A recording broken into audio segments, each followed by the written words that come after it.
I know there have been plenty of videos critiquing this wish, as well as the movie in general, but since I made my own lyrical rewrite of the song a while back, I decided to make my own video analyzing the lyrics and discussing exactly what I think doesn't work in the original, as well as why I made the changes I did in my rewrite.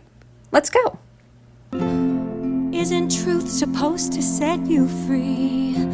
Or why do I feel so weighed down by it? I've heard the complaint that the first line is not good because it starts on a strong beat, but that's not quite the issue here. You can start a song on a strong beat and have it work fine. The problem is that isn't truth is 3 syllables that are on the exact same note, with both syllables of isn't also being on the same beat. Technically, the second syllable of isn't should be a weak syllable, but it just doesn't come across here, so it makes the line sound stilted. I also really don't like how she goes up on Wade. Not only does the note itself feel random, but Wade would properly be conveyed by going down. I know the notes after it go down, but the actual note on Wade just goes up too high for my liking. Plus, by it doesn't rhyme with anything.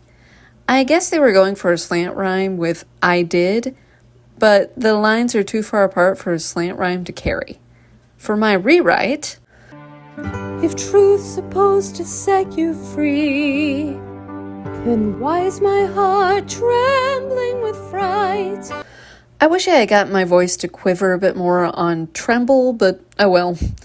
I shortened isn't to if and made the first note lower so it sounds less stilted. Also, trembling is a more natural word to go up on than Wade, since it now conveys a sense of unease. After all, people's voices tend to go higher when they're frightened. Also, fright actually rhymes with later lines in the verse. If I could show them everything I've seen. This line would be fine, except that I really wanted to make Asha's song less about changing people's minds and more about changing things herself. It's not that you can't ever have an I Want song that focuses on what other people think of the character, but in that case, the wish itself is about changing other people's minds. In this case, however, it's a distraction for what Asha should be focused on, freeing the wishes from Magnifico's hold. I also wanted to make her specify who was actually causing her fear. Thus, The king has made his will so plain to me. now I've made it clear that it's Magnifico who is the center of her problem. I don't actually use his name in the song, but it's obvious that he's the one she's referring to. Also, made and plain, while not rhymes, are an example of assonance, which means repeated vowel sounds. Assonance and its counterpart, consonance, are the essence of slant rhymes, and can help move the line along more fluidly without calling too much attention to itself the way a rhyme would, as long as you don't overdo it. Open their eyes to all the lies, then would they change their minds like I did? As I just said, don't overdo it. There are poets who will incorporate a lot of assonance or consonants in a poem on purpose, but that's a stylistic choice that's often done for humorous effect. I don't think that's the purpose here. To make it even worse, this line is still about changing other people's minds instead of what Asha herself wants, and it doesn't specify the problem. What lies? Who is lying? Without the context of the movie, I wouldn't know, and even with the context of the movie, is Magnifico really a liar? Does he actually guarantee everyone's wishes granted at the outset? I can't find that he does.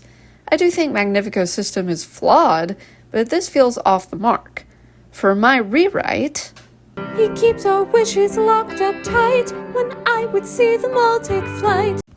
I will readily admit if there's a line in my rewrite I'm proud of, it's this one. It states very explicitly what the problem is and exactly what Asha wants to see happen. Also, while tight and flight are fairly obvious rhymes, I like them together because they're opposite in meaning. Tight implies restraint, while flight conveys an image of freedom. But when I speak, they tell me sit down. But how can I when I've already started running? Having 2 lines in a row start with but makes it feel kind of lazy. However, contrary to popular belief, Asha does get told to sit down in the scene right before this one. There are so many wondrous, powerful wishes that will never be granted. Just floating there, helpless. Sit down. Calm down. I can't just sit here with you. Just goes to show you how forgettable this is, that most people forgot about it by the next scene. Also, the second line feels way too long. The imagery is vague. Where is she running to? Standing my ground would work better here. Plus, running doesn't even slant rhyme with down or indeed anything else in the verse. It's also still focusing too much on the other people's mindset instead of Asha's actual problem. For my version, but this fear says keep your head down. What can I do when I am drowning in this misery? Now Asha's focused more internally. She's afraid and miserable. After all, she's up against the king himself and she's just an ordinary girl. I'll emphasize this point again later. Plus, the first syllable of drowning rhymes with down, while misery loosely rhymes with free in the very first line of the verse. So I think I've succeeded in making that second line sound less awkward. Oh, this is where we've been, but it's not where we belong. I really don't get what this line is trying to say. How is where they are the problem? She's not suggesting anyone leave roses. Unless where we've been is metaphorical for their situation, but it just is too vague to really convey anything substantial. For my version, this sorcerer's been reigning in our lives for far too long. I had Asha refer to Magnifico as this sorcerer so as to give a more disparaging image of him, while also highlighting his magical power.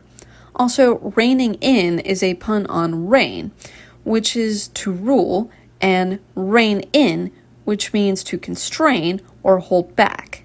And I may be young, but I know I'm not wrong.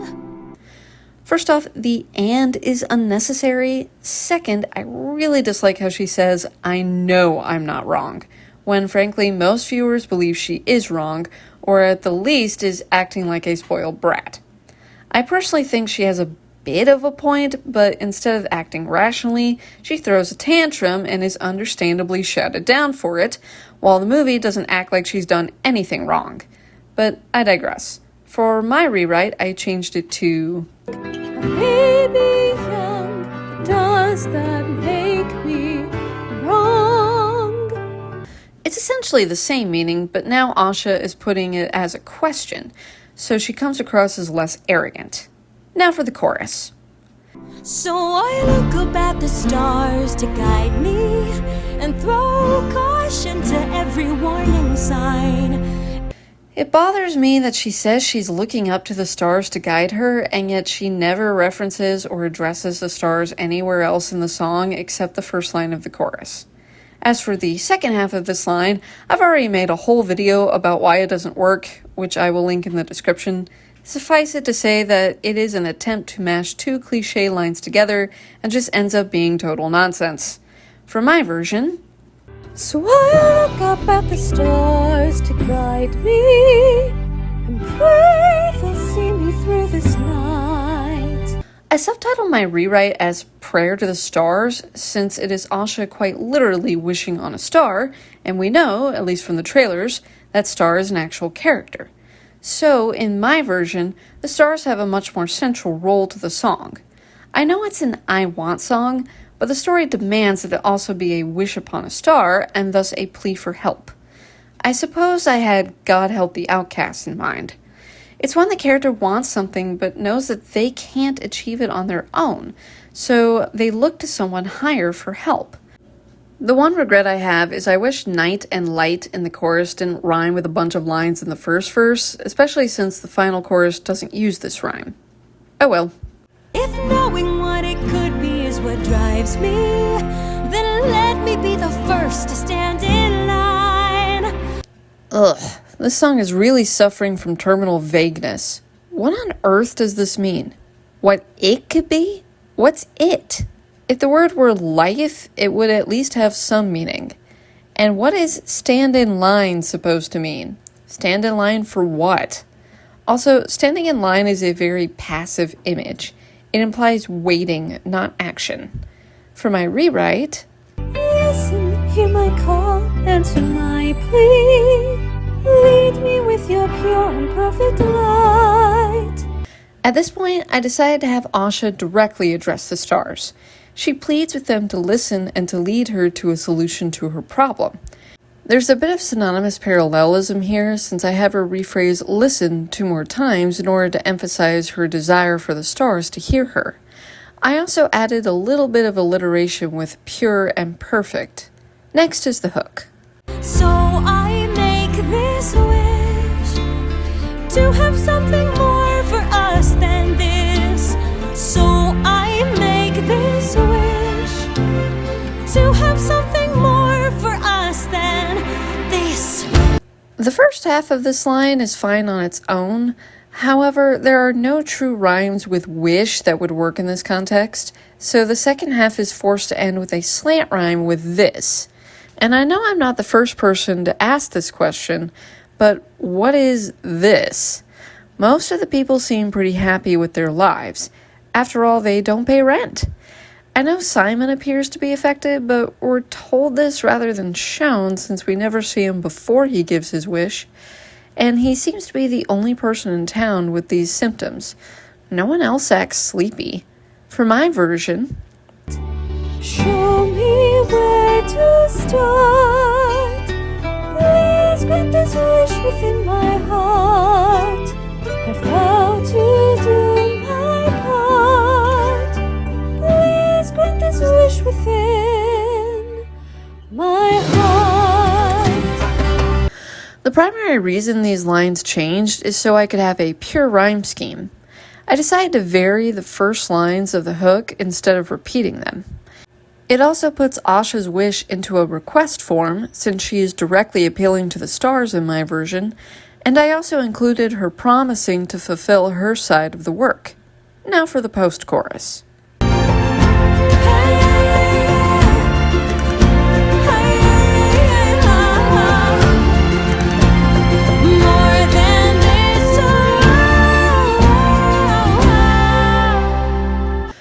Basically, just pointless pop fluff.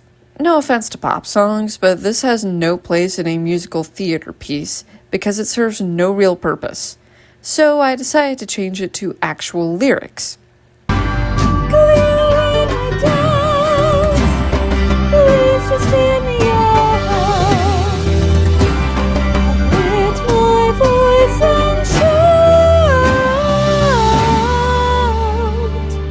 Admittedly, that last line is more filler than anything else, but I still say it sounds better than what we got in the original. On to verse 2. I never knew I needed room to grow. Yeah, I did what I was told when someone told me no. The first half seems irrelevant to me. What does Asha needing to grow have to do with this? As for the second half, aside from its double use of told, we never really see Asha being servile to anyone in the movie, so this line just doesn't fit her character. For my rewrite, I never knew just how naive I've been. Today I learned the truth and it is making my head spin. I think this more adequately describes Asha's feelings in this moment.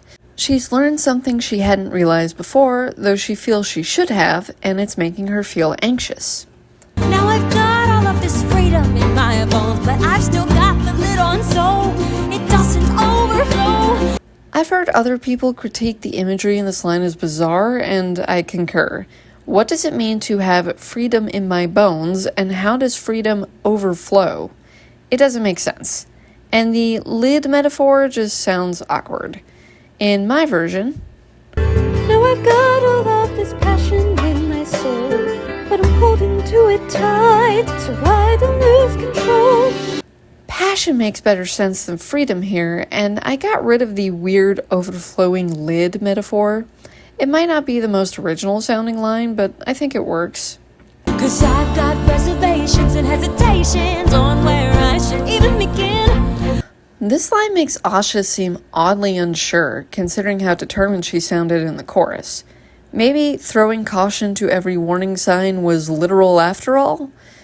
This is just a strange shift in tone, especially since even the first verse was fairly confident as well. I'll come back to this point later. Also, what is she feeling hesitant about? Just not knowing what to do?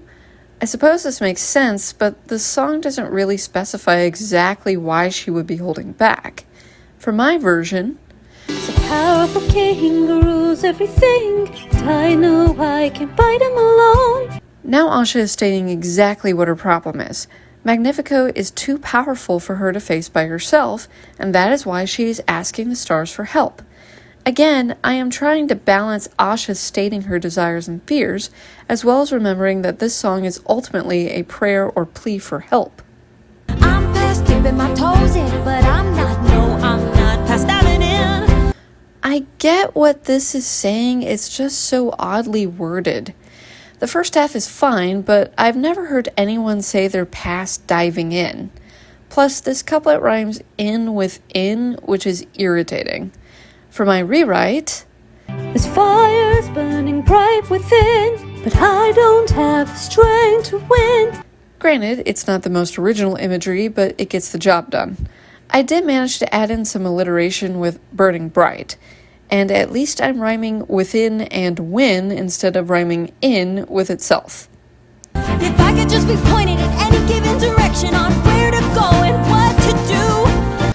Rhythmically speaking, the first half of this line is rather hard to sing, particularly the words pointed in any given. I'd say the fact that it often repeats the same note on the same beat isn't helping.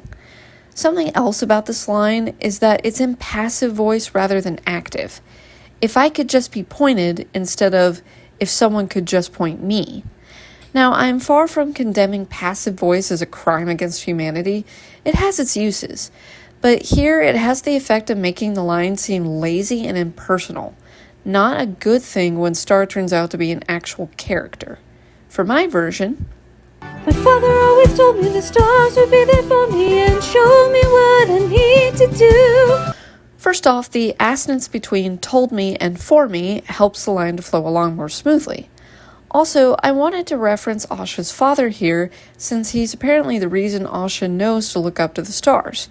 It makes the moment feel just a bit more like The Lion King. An appropriate reference for Disney's 100th anniversary. My legs are shaking, but my head's held high the way you always taught me to. I've heard some people say that this was the one moment in the song that they could resonate with emotionally, since Asha is tearing up at the memory of her father.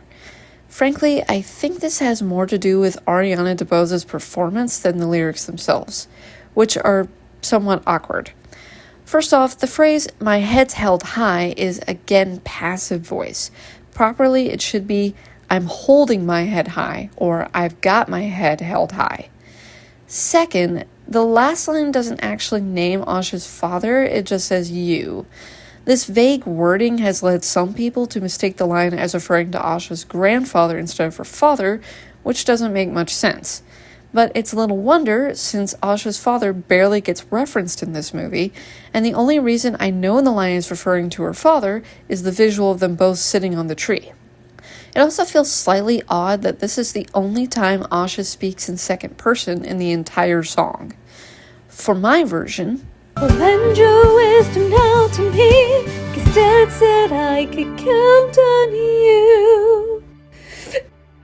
here I have Asha once again addressing the stars for their help, only this time she's appealing to her father's advice as a sort of authority. Basically, she's saying, "My dad believed in you and taught me to. Prove him right and reward us for our faith." Now for the final chorus. The first two lines in the original are exactly the same as the first chorus, just with a more powerful tone. So I look up at the stars to guide me and throw caution to every warning sign. However, in my version, I decided to change it. So I look up at the stars to guide me and pray they'll grace me with a sign. Admittedly, this was mostly so I could rhyme with shine in the next couplet. I should point out that the word grace here is a verb that ordinarily refers to someone with high standing, such as a monarch. so Asha is recognizing the power and authority of the stars. Grace also provides some assonance with pray. I'm sure there will be challenges that find me, but I can take them on one at a time. I seriously considered keeping this part intact because it's actually not bad in and of itself. But I finally decided to change it so as to eliminate the slant rhyme between sign and time. Thus, Help me save our dreams so they can fly free. Let your wondrous power on me shine. I wanted to have Asha reiterate her wish, making sure the audience remembers exactly what she wants. The phrase fly free is a callback to the first verse where Asha stated that she wanted the wishes to all take flight. It also provides some nice alliteration. In addition, I decided to go up on the word shine to make it feel more dramatic. The hook of the final chorus is the same as the first in both versions of the song. In the original, the post-chorus is also the same, but in my version, I changed it. Help me see this through. Make my wish come true. Put my hope in you.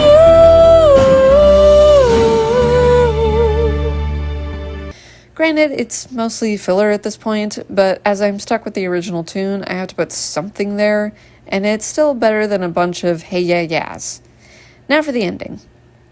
So I make this wish to have something more for us than this.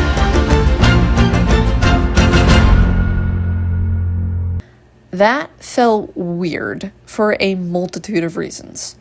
Now, if an I want song ends softly like this, it's because the character is feeling despondent that they can't or don't know how to achieve their dream. For instance, in Part of Your World, Ariel's last few lines are quiet to demonstrate her sadness and loneliness since she does not know how to join the world above that she desires. Contrast this with Tiana, who belts the last few lines of Almost There to demonstrate her confidence and certainty that she can achieve her dream. But Asha seems rather confident in the last chorus, so why would she suddenly sound timid? It makes it feel very anticlimactic. What's worse, the instrumental becomes upbeat on the words for this, while the vocal line goes down, making it sound rather jarring. Ariana DeBose does put some bite on the word this, but considering how vague that word is, it doesn't help that much. In my rewrite, Show me where to start. Please grant this wish within my heart. Of course, as I've said before, I'm stuck with the original instrumental, so I can't change too much here, but I decided that ending on a strong high note was much more appropriately climactic. Before I conclude, I want to say one final thing. I mentioned earlier about the shift in tone from the first chorus to the second verse. The tone of these lyrics is really quite unstable. It moves from frustrated to determined to unsure to confident and then ends rather timidly. It's a weird tonal map to follow. In my version, I tried to be a bit more subtle in the tonal shifts. It moves from frightened to somewhat hopeful to anxious to again hopeful to finally confident. The emotional ride makes more sense, at least to myself, and hopefully to others. So that's it. Thanks for watching. God bless.